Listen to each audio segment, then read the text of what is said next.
Bonjour à tous, c'est une décision qui a fait beaucoup de bruit, le refus d'agrément du gouvernement macroniste à l'association anticorruption Anticor. On va la décortiquer et regarder ce qu'il y a derrière, parce qu'il faut toujours prendre du recul.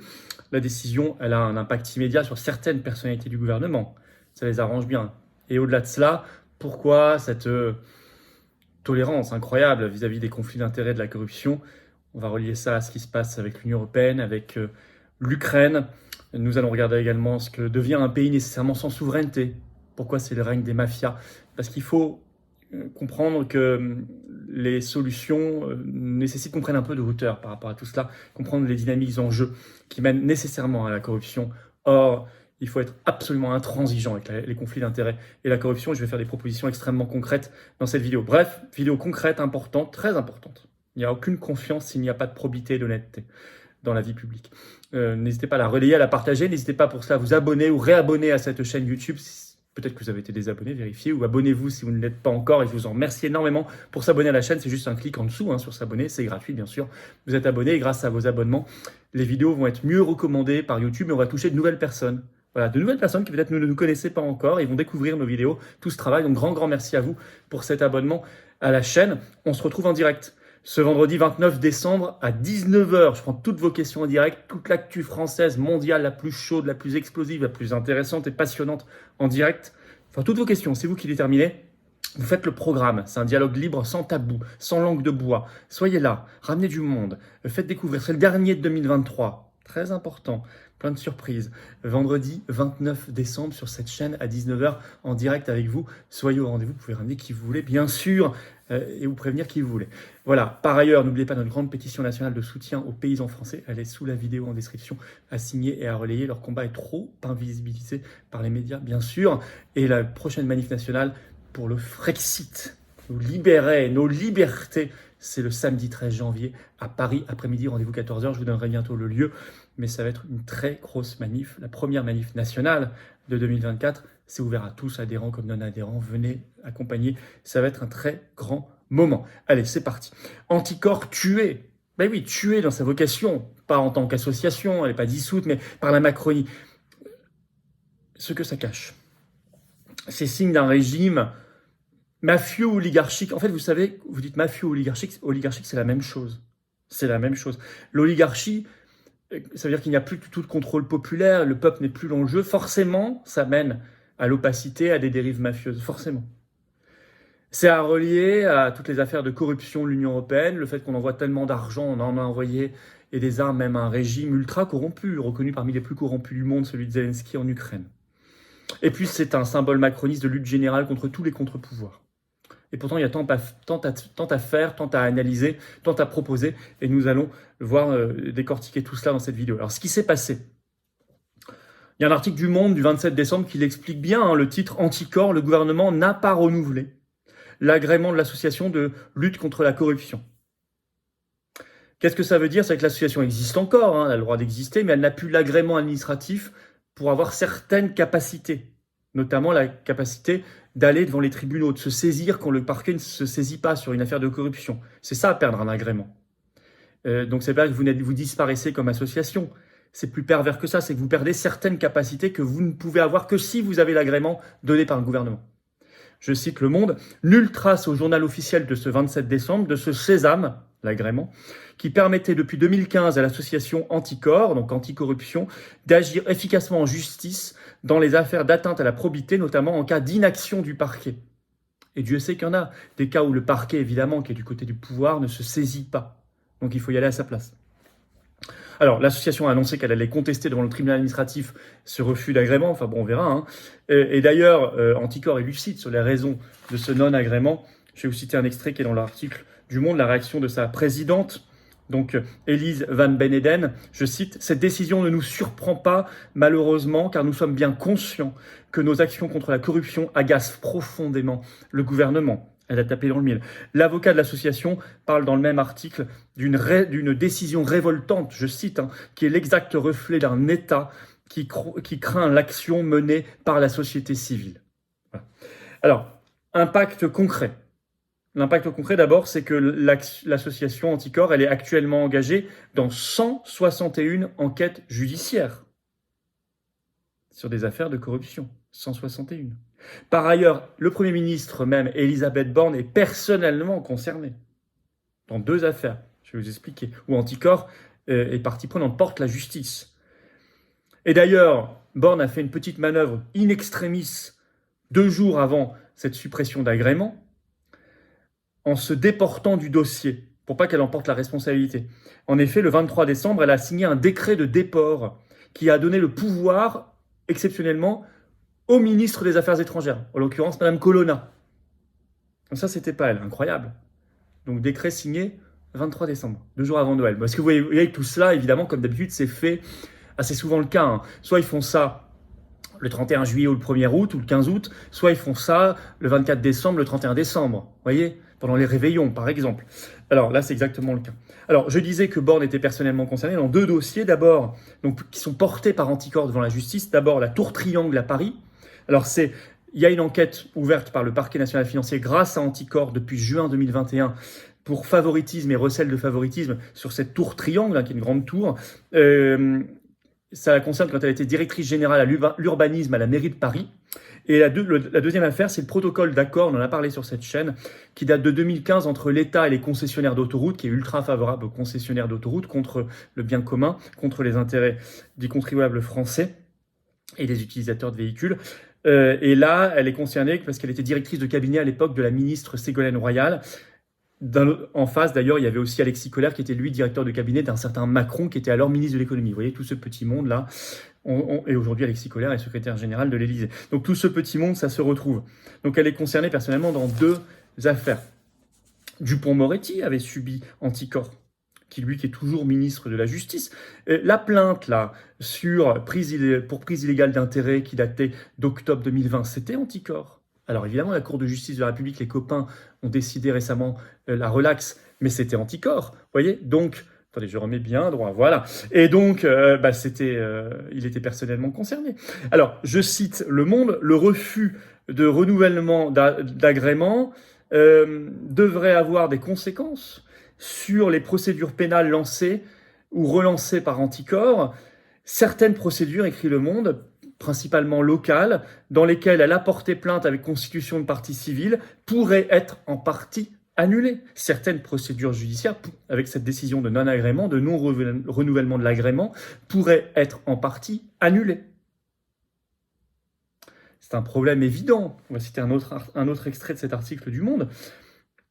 Anticor ne pourra plus non plus se constituer partie civile, ce qui contraint le parquet à transmettre à un juge d'instruction ses plaintes, dans le cas où ces plaintes simples seraient classées par le procureur de la République.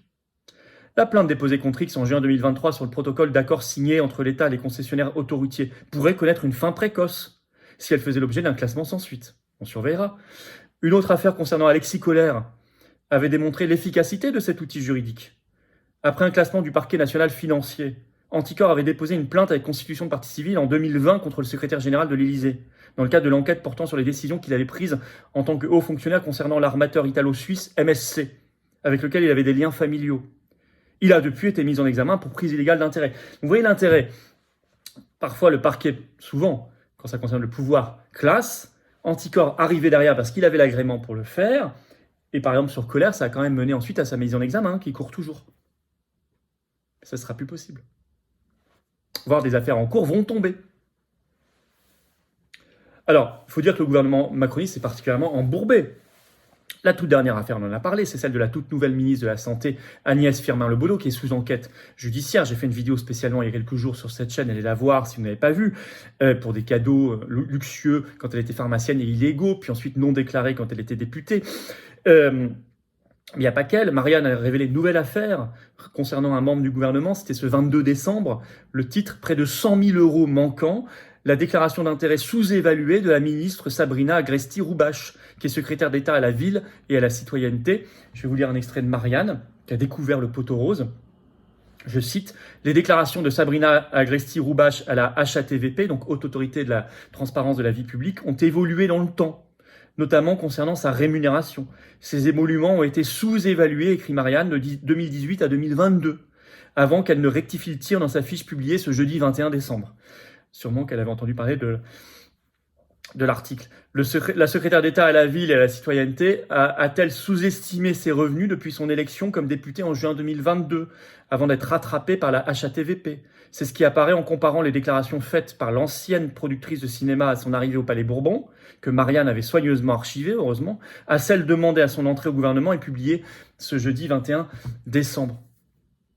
Bon, une nouvelle, voilà. Donc en fait, c'est vrai que ce renouvellement d'anticorps, personnellement, ça les arrange bien, peut-être tout ce petit monde. Mais au-delà de ça, en fait, la corruption s'insinue, s'étale partout. Notre soutien financier militaire à Kiev, à un régime qui est pourtant classé parmi les plus corrompus du monde, est de ce point de vue-là un véritable scandale.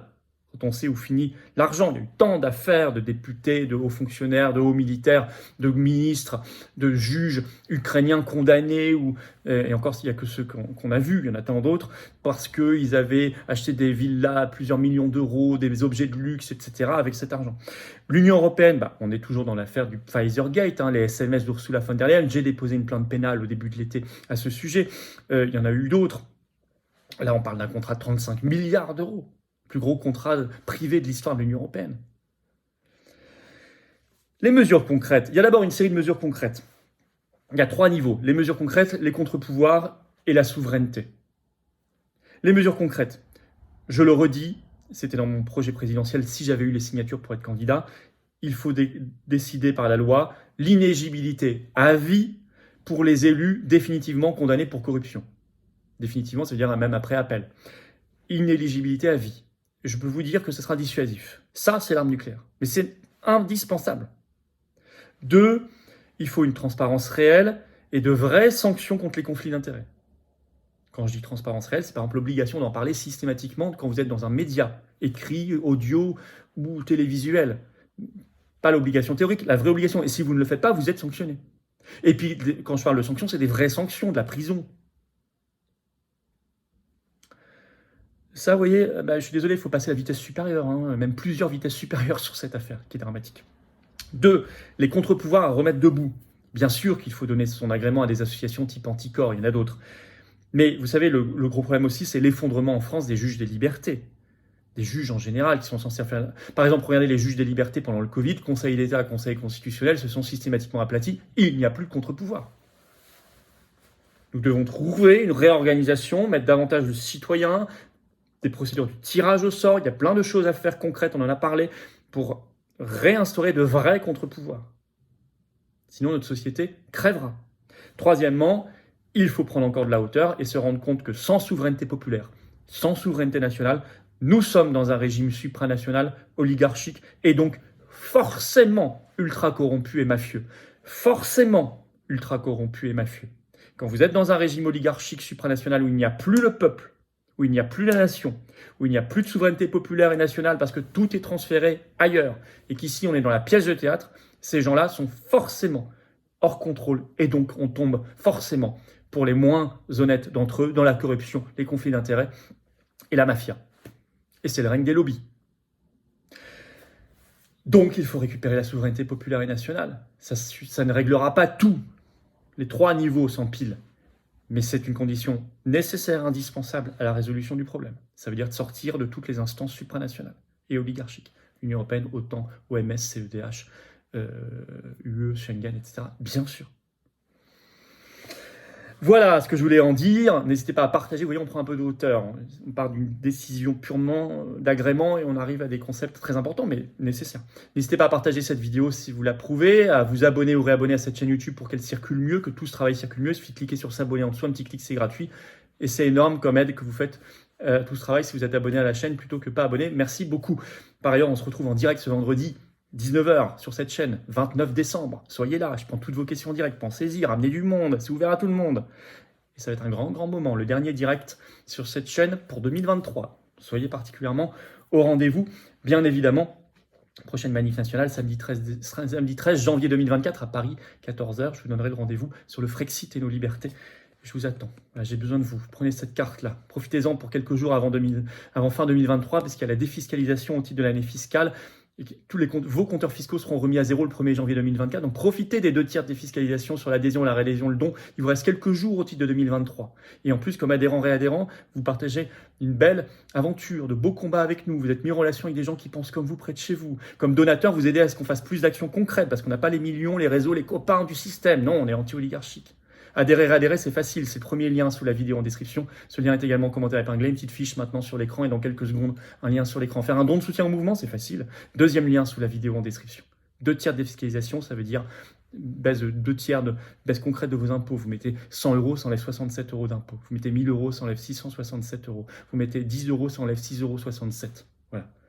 Profitez-en avant le 31 décembre minuit. Bravo donateurs réadhérents, bienvenue aux nouveaux adhérents patriotes et vive la France.